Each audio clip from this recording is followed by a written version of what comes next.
Welcome, welcome. Good afternoon, KW Academy. How is everybody? Perfect.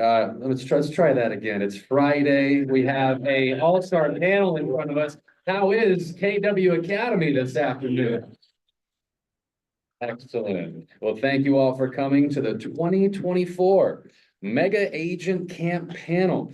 Now, before we get into it, today's event and delicious Dion's would not be possible without our sponsor, Reliable Restoration. So please welcome, what's your name, sir? Jeff. Jeff to the stage as he tells us why they're most reliable. All right, I guess I need to be back here. Here you go. Anybody on Zoom? Okay. All right, great. So I had my office manager go through and just print up a list of all the agents that we've done work for with Keller Williams. And there's 25 names on here. Wow. Does anybody remember Alice Smith? Alice and I were in the same network, but she retired like 8 or 9 years ago.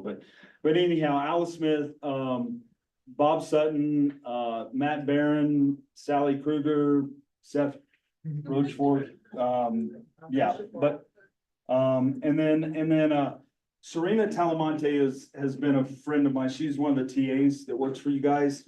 She's been a friend of mine for 25 years. I've been in business for 29 years.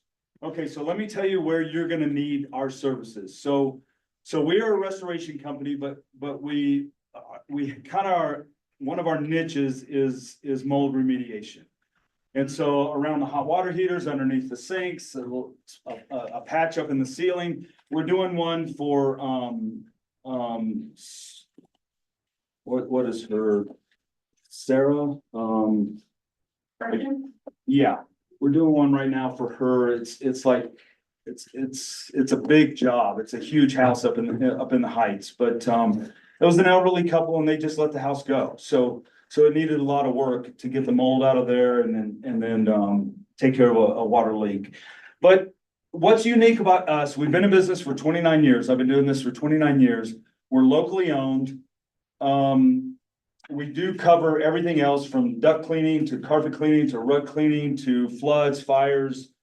But the things the two things that really you guys are gonna need us for is the mold remediation and odor elimination.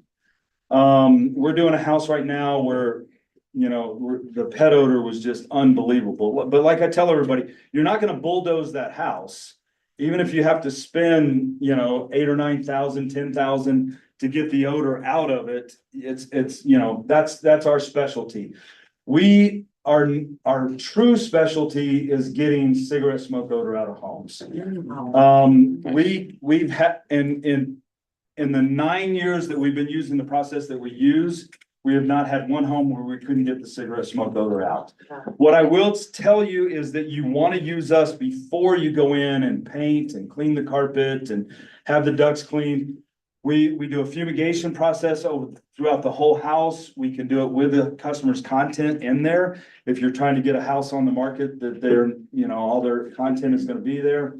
But being locally owned, most of the franchises that you're going to call that you've probably used in the past are going to use insurance rates. We're able to usually come in and do mold remediation underneath what your prior bids have been.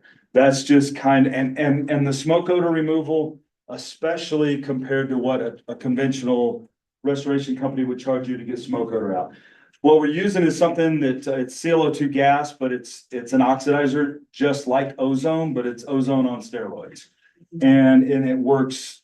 It's amazing. We're doing one. We did one. Well, we're in the middle of doing one that was probably smoked in for 40 years.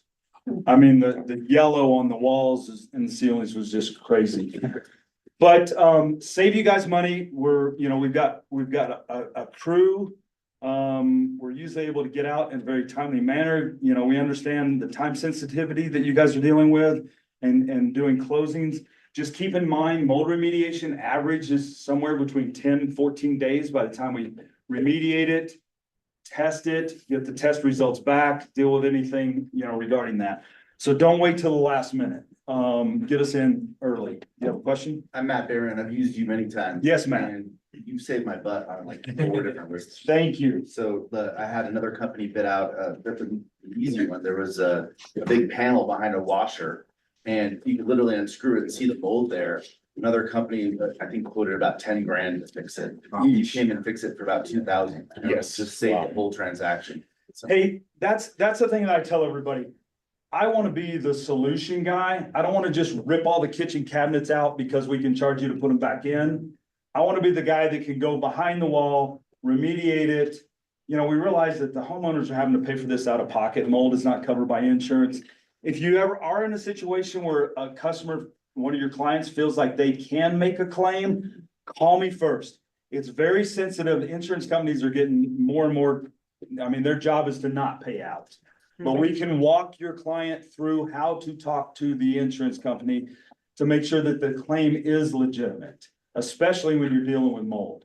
If we can, you know, kind of work that into a flood, a water issue and stay away from the M word, you know, with the insurance companies, we'll help however we can. But any other questions or I'm happy to, these are my cards on the table, magnet. Call me when, and I'm happy to just talk you through. I would rather be the solution guy, make 2,000 instead of 10,000 on one job, and then somebody else comes along and is beating my pricing and I don't get your work anymore. I would much rather do that. One of the advantages to having so many services, I mean, we're probably the 3rd largest in town as far as volume of rugs cleaned every week. Okay. Our employees will float from one side of the company to the other, so we can often very quickly get onto your projects where my employees, you know, can move around and go from He's in a one class right now, but I'm gonna. fire to the other. Okay, I appreciate that. Thank and you. I'll let him know he Any has, questions? is it a check? It's a check. Okay. All right, thank you. Smoke smell is overnight unless we're having about, It's from Pro Company. Anthony's my supervisor here in the back. So maybe twice a year, we have to go in and wash all the walls. But if it's only been smoked in for like 5 to 10 years, we can go in and just do the gas treatment. That's overnight. If there's somebody living there, they do have to be out while we're doing that. And then you're back in business the next day. Yeah. Yeah. Yeah, I can't think of anything else. You know, again, I'll leave this list up here, just you guys can, Bob Sutton is a personal friend of mine. I've known Bob, my oldest son. Bob is his grandfather by marriage. So I know Bob very well, but, hey, I know you guys are really interested in this because it affects your paycheck, right? So I'm gonna let you guys get back to this, but, thank you very much. Let's get, yeah. From Reliable Restoration, another hand, thank you again for lunch.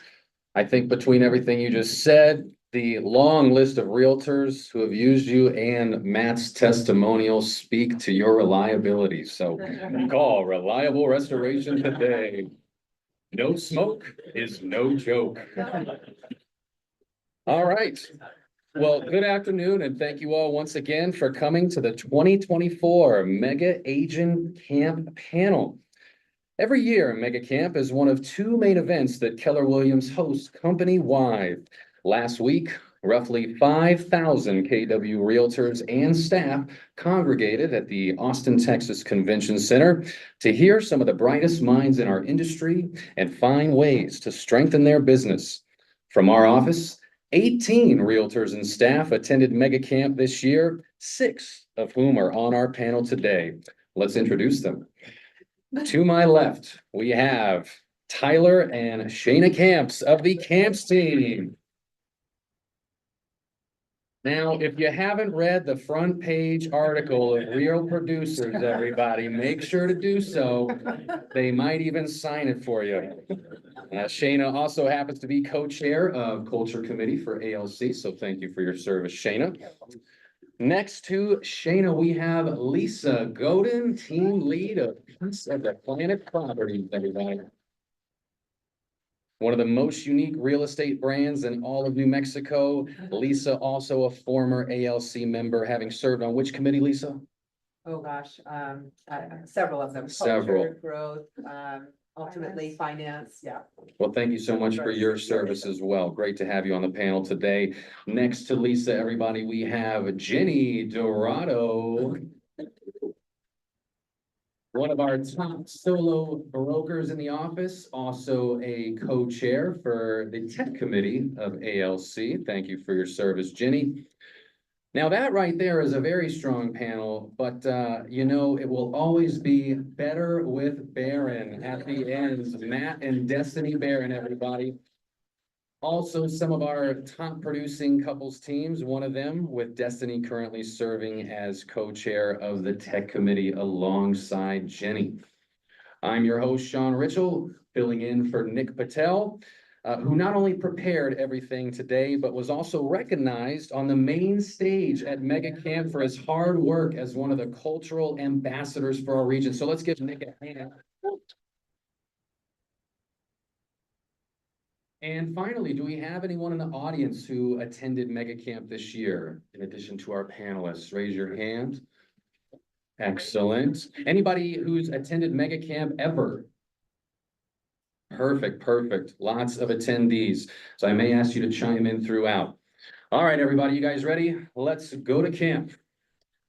So starting with you, Tyler, and we're just going to run down the line here. How many Mega Camps have you attended? This was my first one. This was my first time. So it's awesome experience. Excellent. Excellent. How about you, Shana? This is my second year and best year. Second and best. Pretty good. Lisa, This is my fifth. fifth Mega Camp for Lisa. Ginni, I think it's my first. Did I go before? Cause it was a blur. My first, this was my first. Yeah, this was my first. First, not last. first one she don't remember, Penny said. Excellent. And Destiny, how about you? This was my second. My first one was my first year in real estate, and this one was my seventh. So two very different experiences. This was my first mega camp and I've been to several other family reunions and I really loved mega camp compared. Perfect. So a couple first timers, but you can see it's so good. People keep returning. Matt, we're going to stick with you. Can you share a story, anecdote, message, anything that someone talked about on stage that had an impact on you? Yeah, of course, the man, myth, legend, Gary Keller was someone that I resonated with. I loved everything he has to say. He really went over winning the morning and winning the day. We've heard that before, but what that really meant was that you have a certain amount of sprints in your lifetime. You have your, someday sprint, you have your 5-year sprint, 3-year, 2-year, 1-year sprint, broken down to everyday sprint. And that's basically your one thing. How am I going to break that down and get to my final goal every day? And essentially, he said that the best thing to do was get this all done in your morning. Your first thing should be get that, take that bite out of the elephant one step at a time, first thing in the morning. And that really resonated with me. I thought as well. And you should get up, meditate, eat right, exercise, spend time with family, set goals, and then time block to get that one thing done. It's a great takeaway, Matt. Win the morning, win the day. Destiny. And the big thing that impacted me was what Lizzie Bishop said, and she said, do a big business in a small, simple way. And I thought that was really impactful, and a part of that is getting specific on who your target client is. Clients, they want the right person with the right skills. They want a specialist. The people that get paid the most in any industry are specialists and really are the people who are in a market of one. Everyone that was on stage was up there because they did one thing really well, not because they did everything really well, not because they did 5 things really well, but because they did one thing really well, they did it in a big way, and they did it consistently. Awesome. Ginni. I guess I was more impacted by the cultural summit than it was all amazing. But the cultural summit with Alan Graham, who started the Community First Village with Loaves and Fishes, talked about really what does home really mean. And for those of you who don't know, the village in Austin is this tiny home community for homeless people. And it just really spoke to my heart anyway about what he did. And he said that home is like a place of permanence. And he prefaced it with, do those people who get the keys to those houses don't actually own them, but what does home really mean? And so he went through and it was a place of permanence, that they know that they have a place to go hang their hat every night. A place of safety and a liquid place, a place that's a dwelling for them that embodies inhabitation of a particular structure. Safety and refuge, like could they have a key to lock the door, and then a place to create memories and stories. And the biggest thing that he said that I just cried, was that the people who live there actually get to be buried here in the columbarium, and their lifespan is about 57 years of age. And when he passes, he's gonna be buried in the columbarium with them. So that was like super impactful for me, so. That's great. Home is a place of permanence. Thank you, Jenny. Lisa, and feel free to pass the mic along if you guys feel you need it. I think everybody can hear us today, but can everybody hear us okay? Yeah. Speakers, okay. Lisa. When you were talking about that, I missed that particular piece, and that was really powerful and resonated with me just in you talking about it. I'd love to see us be able to do something like that here in the Albuquerque area and get some of these homeless folks, you know, into a place that they can, you know, feel comfortable to call home and away from 911 listing. So- That's thanks, Bob, yeah, but it's better now. Anyway, so I would say on stage, the things that, one thing that resonated with me most, one of my good friends and referral partners, Sahar Khatib from Houston, was talking about, I don't know if did anybody see Sahar talk about her Showing Partners program? This is a woman who I think that year that she was talking about did 51 transactions and never saw the house. So in person, never saw the house in person. So she uses a unique program and one that, you know, I'd like to see myself, you know, I'm looking at adopting myself. I've spent some time talking with her about it. I've used showing assistants. Some of you are in this room, but I'm looking at setting it up with a different kind of program now. She pays her showing partners a percentage of the sale instead of like $25 to open the door. She does a 10% at closing, so they have an investment in the client. They're not bopping around from showing assistant to showing assistant. That client has that invested showing partner throughout the time.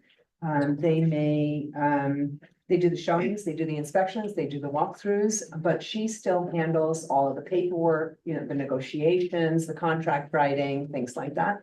When she's had to have somebody you know, do some of those things because she was out of town, you know, like Alice, I know Alice wants to know who's covering your business because you're going away again, you know? So if I'm gone and I need somebody to do a CMA or, you know, do something else, negotiating an ORW or something like that, then she'll pay them more like 25% or 30%, depending on the size of the house.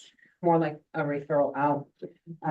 They get all of her sign call leads. So that, you know, they get invested in, and they're in like a mentorship program with her. So, you know, she expects that they'll probably only be with her about 2 years. They're not part of her team. She's an independent broker. And they don't become part of her team because she knows that they're probably going to last maybe about 2 years before they are then making enough money on their own to start their own business, and then she'll bring on a new mentorship. They get all the leads from open houses, of course. So yeah, I guess that was mainly kind of how that program, you gotta find the right person to reflect your values because they're representing you out there. They don't have a contract or commitment like that. But they mostly last about 2 years. With the new rules, she was talking about how you would have the BBA, the buyer broker agreement would be with you as the agent, but the showing partner would sign just a short form that has 0 dollars because they would pay you directly. So anyway, response time is critical. Those are some of the things that she said. So, Can I add to that? Yeah. So the reason why she did that was purely out of necessity, which is what I took away is as many agents, brokers as there are, there's that many ways to do the business. Yep. And she created that because she was a single mom with 3 little kids and didn't want to have to leave her house. And she doesn't leave her house. Yes, she She does. sits with her, and she does video walkthroughs with the intern. Call it an intern because she's training them, but I thought it was brilliant. Yeah, all the buyer broker consultations are done, the buyer consultations are done Zoom. She may introduce the showing partner on that Zoom as well. It's all about setting the expectations for the buyer so that they're not feeling like they're being passed on to somebody else. They know that that person is part of the team. So, yeah, it's really fascinating, because, my team, you said, I'm team leader, my team is me. At this point. My team imploded and I've been trying to decide how I want to move forward. And I think this makes more sense with I have a very heavy referral business. Most of my business comes to me through referrals. And so these are referrals I can pass on to people, but I'm probably gonna stay an independent agent myself and adopt something more like this. Yeah. Sounds like a really effective way to get more of a vested interest from Yeah. agents, brokers that you're paying to show homes for you too, Exactly. and just creating more leverage in the And the customer process. doesn't feel like they're having several different showing assistants. They're with that one showing assistant every time. Right, So- same face, right. Awesome. Thank you, Lisa. Shayna. So, a story, everybody was so great, everybody on stage, and some of my sources get mixed up because I just feel like it's so much information, but what I kind of took from, I think that overall what I need in my business, our business is to build better relationships. So they really harped on building those relationships with people, slow down, we're not in, 2020 market anymore where we're just running ragged and we're not doing our jobs. So we have to step back and we have to be the professionals that they expect. And I've seen it, we've probably all seen it in people writing offers that like, what are you doing? This isn't, you're doing a disservice to your client. So I think for me, it was more of a what we're looking for in our business, and it was building our relationships with our clients. And then, of course, they go, really deep with that. Okay, how do you do that? Well, it starts with picking up the phone, having conversations with people. Marketing, farming, all of these things that we used to do. So going back to the basics, basically. Probably most people don't know what that is if you haven't been in the business long enough. You have no idea what, especially with these changes that's going on. You really need to get in front of people, talk to them, not text, not email, sit down with them. So that's what I do. Awesome, valuable takeaway. Shayna, thank you. Tyler. Yeah, so what I'm gonna focus on this one is Phil Jones. And I know Ginny's gonna go way more in depth with him later on, but the way that he did specify something towards the end of his speech, and he was one of our keynote speakers. He's the author of Exactly What to Say. But I wanted to touch on this, is how we present ourselves and how we present things. For example, what his metaphor was, this pen, okay? So this pen's probably about $2, whatever you wanna call it. But then if I'm just gonna sell it just like this, it's just worth that. But how do I present it moving forward? So then he goes into detail about what if it's in a nice box or in a glass case, but it's the same pen that I'm trying to sell, but it's a different presentation. Then he goes on further and further, and he goes into what if this pen was in the glass case with a butler with white gloves that hand delivered it to you, but it was the same pen. How much would you pay for that pen over the pen that I just gave you? So really what he was trying to be focusing on is being proud of your price. Present it the way that you want to present it. And so many people, the line that he drops is, so many people are trying to sell the same things, but they're asking for different amount of money. So how are we going to present our products to our clients? And how can we make it the best possible? That was my biggest takeaway from that moment. Create the experience. Yeah. Yeah. Create, a $1 million experience. Yeah, With a absolutely. big pen. It doesn't matter what your price range is. You always have that standard of setting what you want to present to your clients. I think that's a great question, Tyler. How are we gonna present our value? You did a great job of recapping his pen example as Thank you. well. In the audience, if you had been there, he had the audience so awestruck. Yeah. It was so quiet in the room. I mean, if he had dropped that pen. All right, excellent. Great responses. Lots of valuable takeaways there. Thank you all. So now we're gonna move into questions in which I'm gonna ask each individual have their own personalized question. We're gonna go back over to Matt here. Matt, Gary Keller, he gave us a market update, began Mega Camp by coming out, presenting lots of data and statistics on stage. What were your takeaways on what is happening and what is predicted to come? All right, great. So I think that there was just so many takeaways, and I wish we had the slides to really be able to show the data, but I'll just start with saying that one of the biggest things I took away is 76% homeowners have at least 50% equity in their home. So that's a huge opportunity for us. What can we do with that? How can we get those homes listed? How can we get them to move up and use that equity? Which I thought was a really cool takeaway. Some review on inflation and what the Fed's role is. So essentially, when inflation gets really high, what do? They jack up interest rates, which we've seen the last couple of years, and that definitely slows down home sales. And so we're starting to see it now with the slowing with the interest rates being cut, more and more home sales going up. So from what I understand, the last quarter of this year should be pretty good. Over time period though, it shows there's a graph that's home sales annual, and it shows, the period of 3 to 4 years of slow home sales. And we've been about 2 years so far with slow home sales, and then about a 7 to 8 year period where the home sales just go up and up. And I think that's what we're probably going to see over the next couple of years, is rising home sales. At least I hope so. I think also one great quote that I got from Gary was, you may be buying at the top of the moment, but you're not buying at the top of the market. When you look at that home sales growth over the years, the price growth just goes up and up and up and up and up. So that's always something you can tell your clients, yes, you're buying at the top of the moment, but look at the homes prices in 5 years. Where are we going to be? Actually, that was Jason. Avery. Jason Abrams? Yeah. Oh, okay. I love Jason. I know. He's fantastic. Yeah. Thank you, Matt. That was a great recap of the stats. I have to add, as Gary was presenting those stats on stage, he stopped in one moment and just summed it up. He said, so basically you can see this is as bad as it gets. And I think everyone in the room had a sigh of relief. He said, this is as bad as it gets. So if you're doing all right, he said, congratulations. So think of this as market training for any market. Excellent. All right, we're gonna go to you, Tyler. Okay.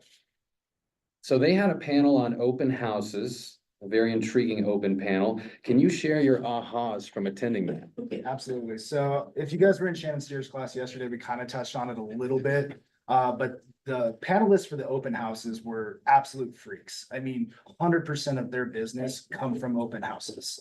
I mean, we're talking guys and girls that get about 100 people into one open house a day. It's crazy. Their marketing, everything that goes about it is doable. It's definitely doable. It's just, how consistent are you going to be with that open house? So what kind of started, and I'll go through a couple of things real quick, but the one guy that was up there really focused on creating the open house. Instead of calling it an open house, calling it an event. So what he would do is have an ice cream truck locally outside his open house. He would invite and start this process on a Monday. His open house wasn't until Sunday. Once that open house was already scheduled and had everything to go, he was sending flyers with market stats of the neighborhood. Then he would have another assistant or himself put on blue tape on the door knockers, inviting the neighbors to their own personal house, open house, the day before on Saturday. These are the steps that they were taking in order to gather more and more people and getting more people into your database. Their focus was not necessarily just the open house. It was the pre-planning for it and the post-planning for it. That was their biggest takeaways. So inviting neighbors to their own personal open house the day before. If you can do that, great. If you can't, that's okay. What they really wanted to focus on too is if you're by yourself or on a big team, Signs are everything. It's directing traffic into your open house. Now, some of these teams, they're large, don't get me wrong, they had 20 to 40 signs at one open house, directing all traffic from all different kinds of locations into that open house. That's great. If you don't have 40 signs, we understand, but how are you going to best do that to direct traffic to your open house? That is what we need to focus on. Now, with these signs, you better have a sign writer on every single one. That was the main thing to take away about the signs. If they don't know you and they don't know where to call you, or say they're wanting to go to the open house, but they don't know how to get there, based off of how many signs you have out, at least you have a sign writer to put your name and number on them. Sounds simple, but not a lot of people do it. And then, so for the pre and the post marketing, just to touch on that, the pre-planning of the door knockers, the market stats of the neighborhood.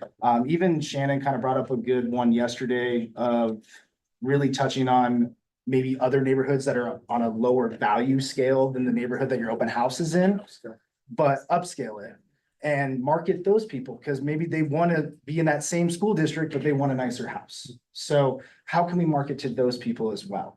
And after, that was the big thing. Once they have these events or open houses, what they would really focus on is gathering all the information they had, and immediately newsletters, emails, marketing goes out to each and every one of those people the next day.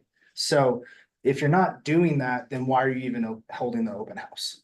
Because you're just wasting your time and you're wasting other people's time. So really focusing in how you can best do these open houses.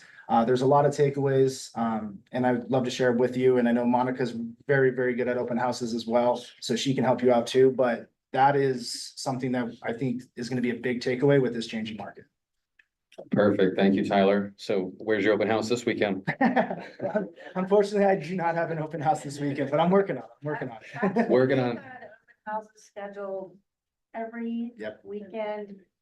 They've already planned their calendar out. They have the food trucks or whatever already. in Every advance. Sunday for a And year. if they didn't have an open house, they still held an event at the park nearby. With all their With all signage. their, Did they mention Flag. what their budget was for each of these? So, thank you, great question. So for that guy in particular, and it's different, but that guy in particular uses his vendors to pay for that ice cream truck, so it's actually free. Karen, How do they manage all of the, people coming in to capture all those leads? I mean, Yeah. you'd need 15, 20 brokers there or other people to. Right. Seems like that's just a good system. So that seems like it would be hectic as hell, right? So the thing is, yes, when they were hosting an open house and they were on a team, they had everybody from their team there. Yeah. But if you don't have a giant team, then how can you best direct that traffic if you're planning that event? What they would do is, say if it was the example of the ice cream truck, they would make the people go to the ice cream truck, get the ice cream, stand in line, and then they would have one broker take each person through the open house, show them no ice cream in it, just for messes. And then, once that was done, they were getting that information from them in line. Oh, are you here for the ice cream, just for the ice cream, or are you here for the open house? Oh, great. Here's your name. Here we go. I see. And- Oh, and Shannon had mentioned too, that maybe they go check in to fill out a raffle or a drawing. ticket Whatever or event some you- kind of yeah. Questionnaire and then get your ticket. for the ice Exactly. cream, And that's how they were. And then they would take them separately with somebody else. They would tour the house, and then they would leave the house and then direct traffic that way. So it's not just like this open. Craziness, yeah. Because you can't have that many people and one or two brokers in an open house and expect it to be useful. great, thank you. Key idea, make your open house event. Yeah, an event. Yeah, Monica. I loved his stuff so much that I redid the accountability groups and launch, and so there are groups of 3 now, so that they're a team for every open house now. So a safety thing, saving signs thing, because if we have, if we have 20 launch students and every one of them is required to have an open house, we have no signs, and it's a problem. So instead now we have 6 groups of 3. And they are working their open houses together. So I'm excited to see how it works. I just did it That's because awesome. of that. That's awesome. Excellent. Keep us posted. All right, we're gonna shift back to the Barons, Destiny. Now, I know you learned a lot about event planning and client engagement at Mega Camp. What are some of the ways to host a quote party with a purpose? Yeah, so one of the concepts that they talked about was party with a purpose, and that's basically blending your client and community events with a deeper mission. And that resonated a lot for me, just because that's the same mission that we have with all of our events that we do. A lot of what our mission is, even with our branding, being red, white, and blue. For me, it's, you know, passionate about helping veterans that come from a family of a lot of vets. And for Matt, it's helping rescue animals. He's also on the board of Animal Humane.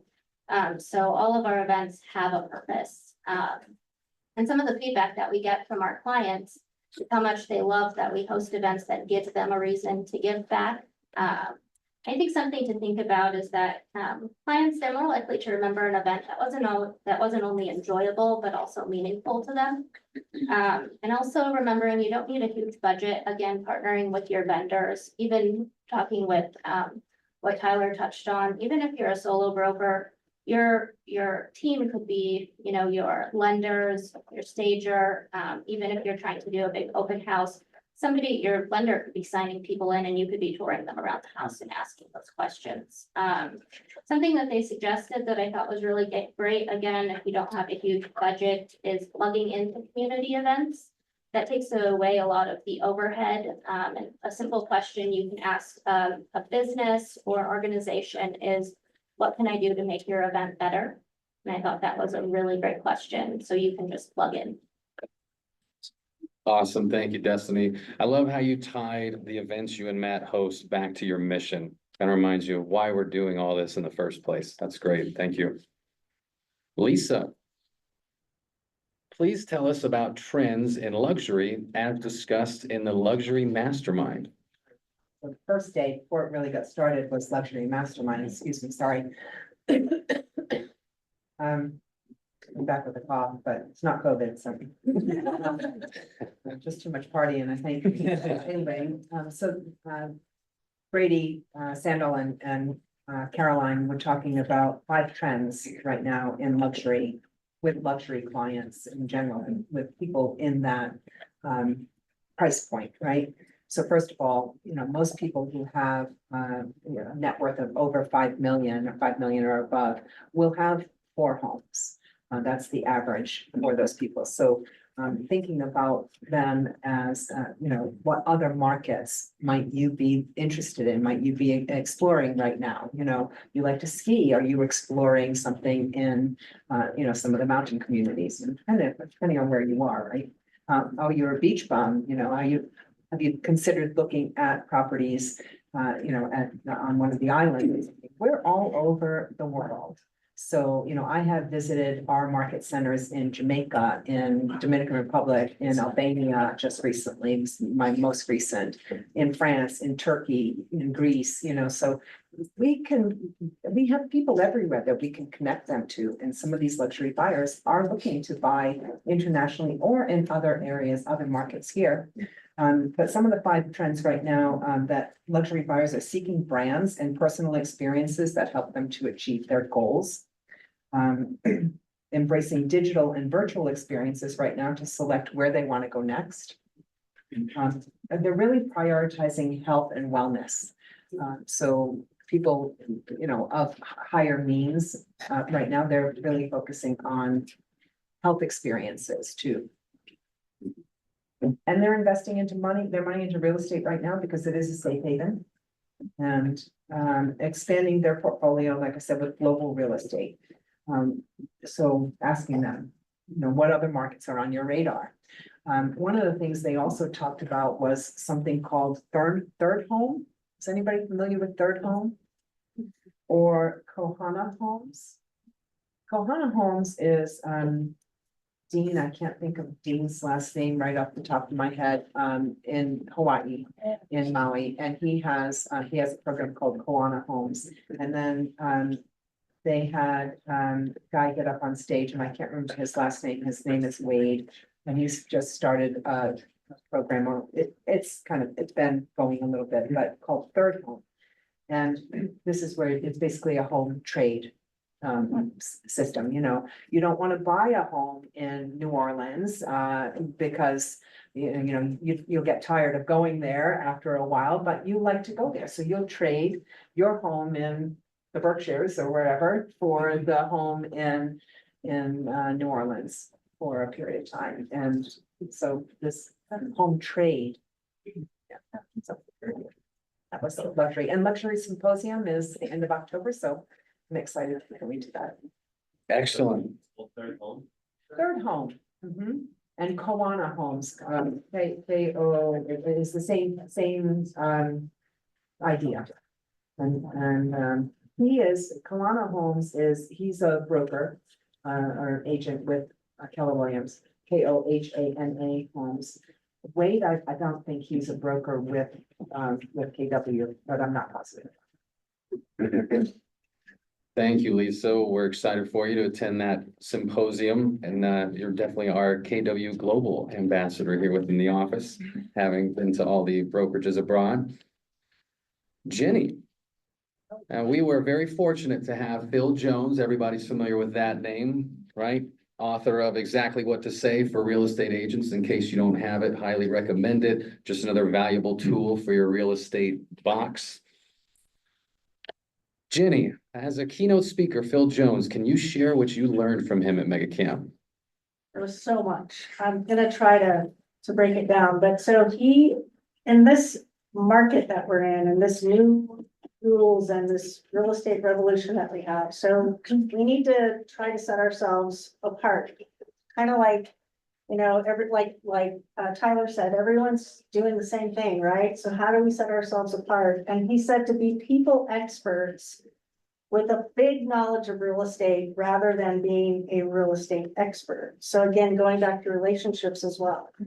And he said to narrow the focus, like we can't be all things to all people. We can't throw out this huge swath, when we first in real estate, that's kind of what we do. We're like, oh, I can help the first time home buyer. Oh, I can help the luxury buyer. Oh, to kind of narrow and find your niche and what that niche is. And so there's two questions. Who are the people that you're looking to serve? Identify those people that you're looking to serve and focus on those people. And then what are the challenges you're looking to help those people to overcome? So what are those would be two things. And he had some questions. Oh, I love this one. And this one has happened to me more than I care to say. But if you're not choosing your clients, they're choosing you. And how many times have you wanted to lose that client? Because yeah, never. No.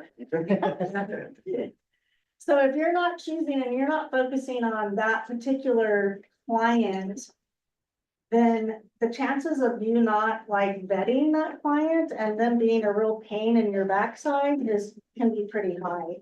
And so he talked about swimming and narrowing your margin and specialize before you generalize. So become very general in your people. And then he had I probably am not going to get this right, so if you guys can help me. He had the three questions. You know how many people, some people, most people, and he fills in the blank. And this is to get somebody to engage, which means that, and then you fill in the blank. I help those people to overcome or achieve XYZ, right? He had those questions. And was there anything with that? You know how most people, some people, want to leave the country, for example, which means that, they need something to do, so, yeah. Exploring the options, get people to tell you, what to help with earlier. Right, and then I can help you with XYZ, so you just sort of feed back what they told you in terms of being a problem solving like that. And then there were 4 major ways that to differentiate yourself in the market. So experience, back to the pen, creating an experience. You don't just have a pen to sell, you have an experience to sell. The process that you're going to take these people through and the purpose. So articulating the purpose as part of a story or a mission with the purpose. And then, always pricing, there's always pricing in there, right, to price, being able to price things correctly. That's what I got. That's a lot. Thank you, Jenny. Those are great. Great. I'm gonna, what I came away with from that was, I didn't really dive deep into that book, exactly what to say, so I'm going back to that.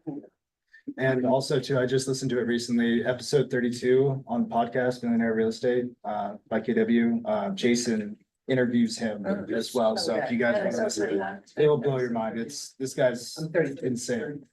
Yeah, it kind of goes back to like when you call somebody, and you're calling your past clients. And they know you're calling.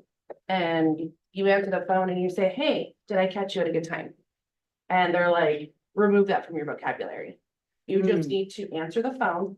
Now's a good time because they answer the phone. Just assume they want to talk to you. And so they, and in that podcast, it was so great because I use that all the time. And I'm like, I am never gonna say that again. So thank you for taking my call. Yeah.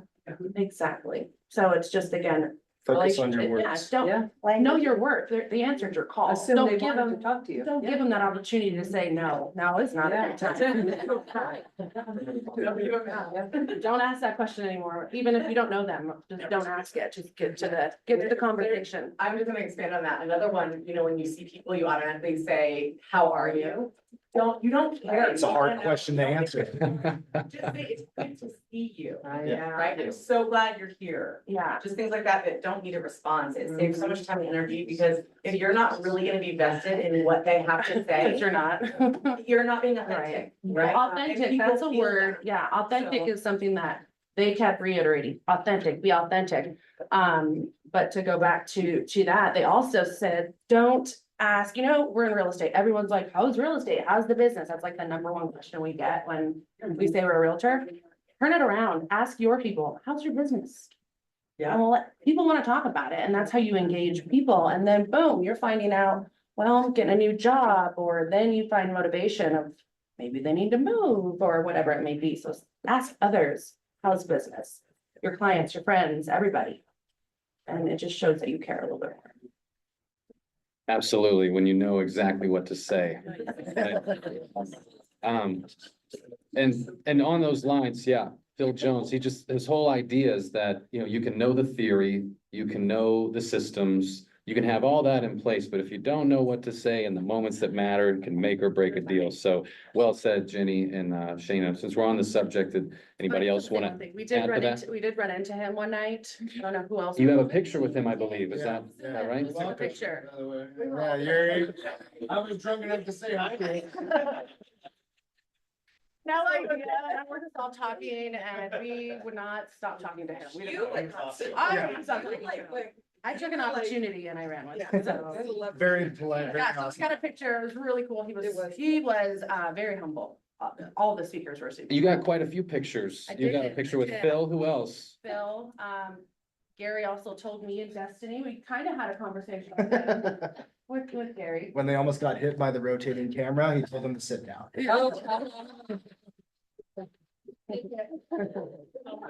No idea. I Yeah, guess that was front row. Smokey, and then there was another Tony, right? Smokey and Tony and yeah. Everybody. I got. All right. Yeah. Oh, that's. Nice. And Nick was there too. You can edit him out with AI.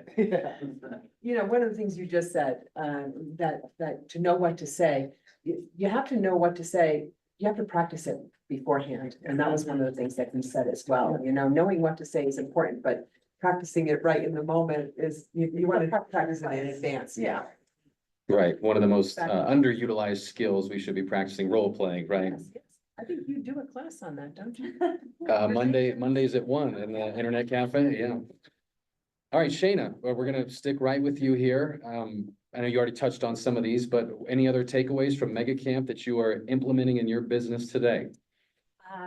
Yes, Sean, there are some things that are important. So thank you for asking that question.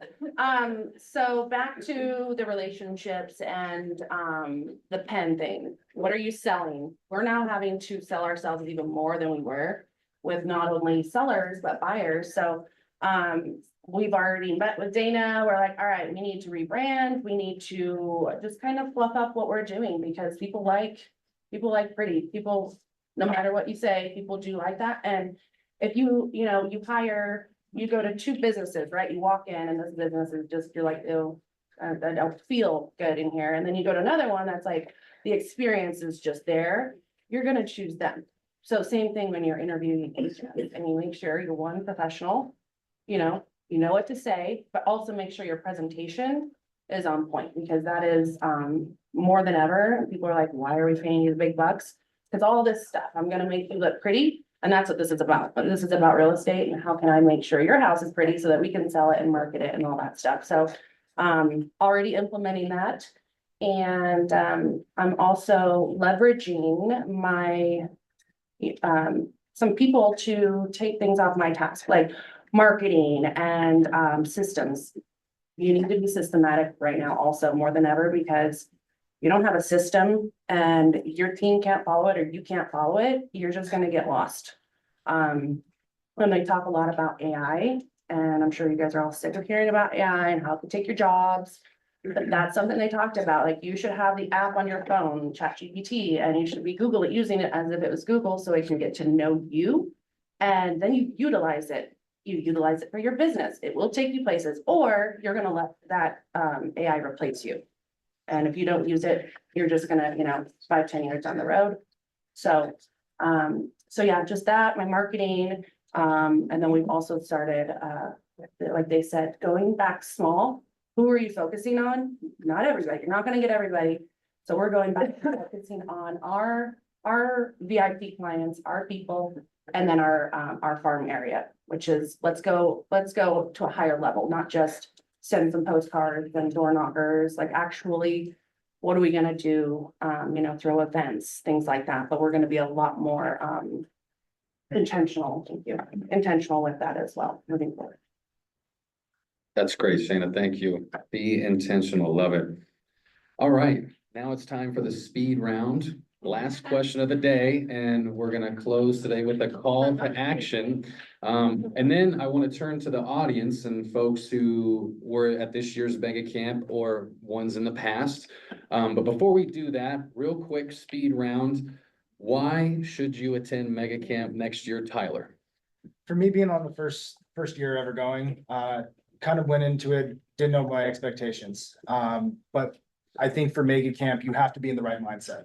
Like Destiny was saying earlier, year 1, year 7 in her career, totally different experiences. It's the same, like go in there with the right mindset that you're going to learn something and you're going to get what you put into it. So if you're going to go there and just scroll on social media, not for you. So don't waste the $800. Perfect. Shana. I'll piggyback off of that. It's not only go with the right mindset, because I've been to so many conferences where I left hungover, broke, didn't get anything. It's just a bad experience, and going in there again with intent to actually put yourself out there. And that's what I did. I'm like, I'm gonna go up to these random people that are way above me, and that's okay because I am worthy of that. And you just do it and get out of your comfort zone. I'm just Be brave. thought there. What? Be brave. Be brave, yes, but go. And then also it's important who you go with. I can say we had such a great group. If you can't tell, I had so much fun with everybody. You guys are all great to be around and really inspiring. So Awesome. Love the confidence. Lisa. So, if you've been to family reunion, but not mega camp, family reunion is huge. 18,000 people, 15,000 people, whatever it is. Mega camp takes it down to a more intimate group, which is really nice, about 5,000 people. And I like that the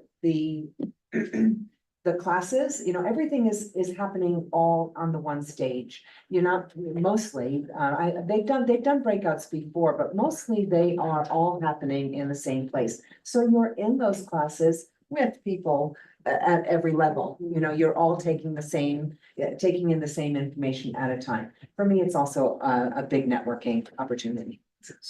That's great. Thank you, Lisa. Ginni. Number one reason to go next year is it's gonna be in San Antonio.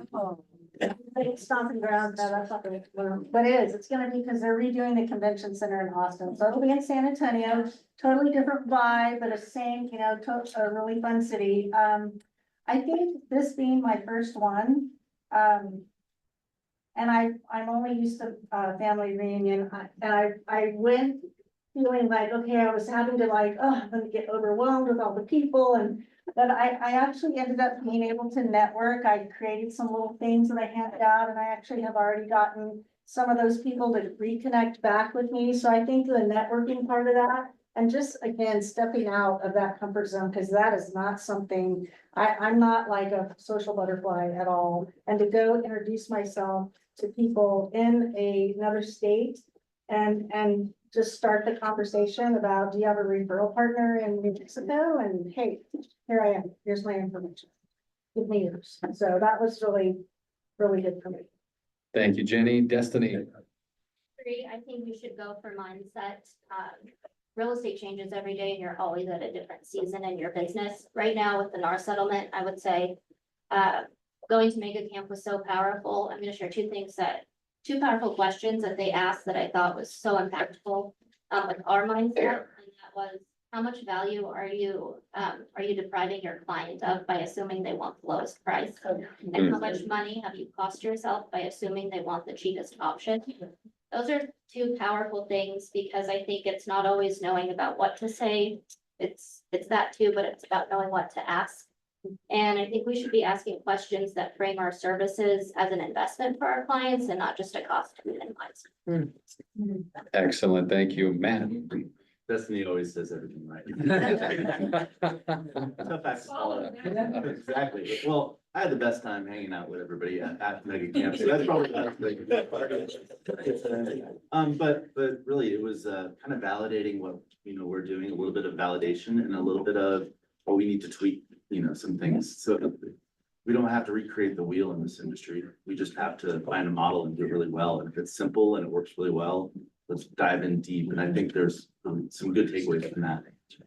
It's a great reminder. We don't have to reinvent the wheel. Thank you all. Now, I just want to quickly turn the attention to you all in the audience. Anybody who's been to Mega Camp want to add something? Monica, you were there this year. I was, and I have a couple of things. So the networking with other brokerages nationwide and all that stuff is wonderful, but also just getting to know the people in your own office. Because Matt and Destiny, I didn't know you that well. And we had dinner at Smokies together. We were at the table and it was so good, like actually getting to know you guys, and Ginny at lunch. Like I had so much fun getting to know brokers that I see every day, but I know nothing about, right? And they can be intimidating because they have these big groups and stuff and we don't and stuff like that. So it was really cool, kind of just like, where'd you guys come from? What was your story? And learning about your colleagues and stuff was really fun. So thank you. It was really getting to know you guys. And then I was talking to them about the Jay Patterson, remember about and he was a broker that went up there. He was the overtanned one with So he was talking about how he's in a community where every single person knows him. And it's a small enough community where he knows every single house. He says, I never even look at the MLS because I know every house, and whether or not it's for sale or not, it's for sale to me. And he said, if I have a family or if I have a client that needs to buy a house and the house that they want is not on the MLS, I already know the house that I want to sell them. So I call the owners of that house and they see my number and they're like, oh crap, there's Jay. And they're like, I'm not selling, Jay. And he goes, I'm just letting you know. This family is in need of this. You have this much equity, you have this. Or would you be willing to sell if I brought you the right buyer? This family is in love with your house and you have exactly what they need. And if they say yes, if they say no, he continues or he doesn't. But if they say no, then he says, okay, I just want you to be very proud of what you have because somebody else wants it. So instead of cutting it off like, okay, fine, it was good to talk to you. He says, I just want you to think of this, like somebody loves what you have. So you should be very proud of that. And I was just like chilled. So I love that. That's a great compliment to give your So content, good, if anybody. He And creates he his does- own market, which is He great. creates his own market. He says, I don't care if it's on MLS, if it's for sale, because I'm gonna call it, because I know every single house in my community. And here's a way to I- do that was too. like the definition of real estate services. Yeah, because he does say that with his new clients, he tells them, give me 3 homes that you may have been in already, or you have seen that you've driven by, that if it ever came on the market that you would like to buy. So you have children. So That's actually really good. so Great. they're already addressing that, and if they give you those numbers and those addresses, you call. You call, see what they can say. You never know, so. Excellent. Thank you, Monica and Tyler. Anybody else? Dana? I didn't go this year, sad, but I have been to Mega Camp and family reunions before. And one of my favorite parts besides the breakouts are the panels. And what's nice about those is that they have to submit their P&L to Gary before they're even allowed on stage. Because you can sell a lot of homes, that does not mean that you're running a good business. So they have to be verified that they are within the MRE model and they're actually being profitable in their business. So then you can trust what they're saying, that these are things I've actually done, and I come away with so many wonderful ideas and just inspired all over again. So I really like that they do it that way. Excellent. Thank you, Dana. Ashley, and then Javi. I might have been to an event or two in my day. Just a couple. For me, both Mega Camp and Family Reunion are opportunities to get re-inspired, to get re-engaged, and I think they do strategically place them at those points in the year, February and August, to kind of gear you up for the spring market and make sure that you finish Q4 strong and implement new business practices and stuff. And so before, there's a point in your business when you're stretching to financially do these things, right? My budget was always $3,500 between the tickets, the flight, the hotel, the food. That's about what it would cost to get to these events. And so at one point I would just, put so much money aside every month throughout the year to go, and I would have a good time for sure, but I always went like, this is my money, my business, my profit. What am I gonna come back? And you can get so overwhelmed that if you just bring one thing back to implement, because if you try to implement it all, you'll just feel overwhelmed and you won't do anything. And then the other thing that Carrot Joe taught me that she does with her team after these events is they stay for a day or two before they get back to the crazy and go through all of their notes and talk about what is their one thing that they're going to implement. And I love that. And I've started to do that. To just recover and not come back to the very next day, but also to really, what am I going to implement in my business? So if you're at that point where financially it's a stretch for you, just remember that this should be part of your business plan to go to these things, to get the ideas, but more importantly, get the inspiration and the vigor to keep going to the next level. That's great, Ashley. Love the emphasis on energy. Javi. Yeah, just to kind of piggyback off of what everyone was saying, Lisa, I think you do a really good job of this as well. When I was on David's team, I went 2 years ago. I didn't go this last time, but basically David was just like, hey, it's great to see everyone in the office. Everyone goes to dinners together, but he was like, when you go there, he's like, network. He's like, talk to these other brokers. You meet someone super cool at one of the panels, one of whatever out and about. He was like, ask them, what do they have there for their dinner plans, their lunch plans? Where are they getting coffee at? Where are they staying?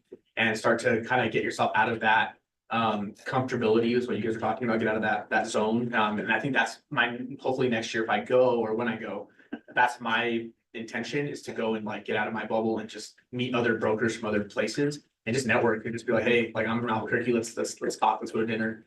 And really get yourself out there to meet people at work. So I think that's like she said, it's an investment in your business. And, we see each other all the time, which is awesome. But when you're, how often are you gonna see an agent from Pennsylvania? You know what I mean? So That's pretty bold of you, Javi. Meet a realtor, going straight to where you staying.